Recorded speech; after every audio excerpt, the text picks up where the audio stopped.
The Lone Trail event granted us the free 6-star operator, Silence the Paradigmatic. And we all know how expansive it is to build a 6-star operator. So the question is she worth the resources? Absolutely. Let's take a dive into her kit to understand why. Silence the Paradigmatic is a buffer, abjure support operator. That means her trait is dealing art damage, but she heals her allies instead when her skill is active. The healing is only 75% of her attack, but that won't be an issue as we will see later. The buffer, abjure archetype has a bad reputation, thanks to the operators on this archetype having a bad shelter effect on their talent that requires their allies to be on a specific HP percentage for the effect to work. But that is not the case for Silence. Her first talent, Silent Pillar. At E2 it applies 10% shelter to allies within attack range. The effect increases based on lost HP. It reaches a maximum effect of 24% shelter at below 30% HP. For new players who don't know, the shelter effect reduces damage based on the percentage of the skill. For example, a 10% shelter effect will reduce the damage taken by 10% whether it is physical or art damage. This is the talent that will be amplified by her skills. Her second talent is Bountiful Feathers. At E2 potential 5. Allies with less than 50%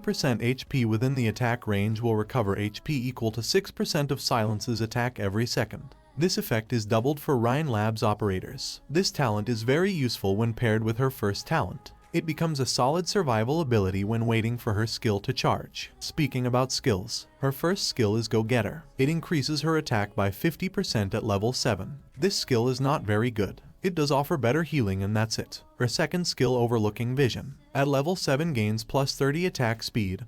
While the skill is active, she can deploy a support drone. After deployment, allies near the drones gain 2.4 times the effect of the first talent. The drone self-destructs when the skill ends or Silence retreats. The attack speed helps her heal faster, meanwhile the drone makes her first talent stronger in its range. The damage reduction and the healing of this skill are solid, and you can deploy the drone to other operators outside her range. However, it does have a very short time of 12 seconds. This means you might want to bring a medic or a healing operator alongside, unless you level to M3 for a shorter charge time and stronger effects. But you have a better option in skill 3. Dreadnought Protocol. Gains plus 30% attack, and the effect of her first talent increases to 1.8 times. Once per skill activation, she can prevent an operator within attack range from receiving lethal damage, preventing their HP from falling below 1 for 7 seconds. Can only be used up to 2 times within the same battle. You can manually deactivate this skill, while the plus 30% attack she gains and the talent increasing to 1. The 8th of May seem low compared to her second skill. The duration of 60 seconds more than makes up for it. This skill makes her healing and survivability more consistent.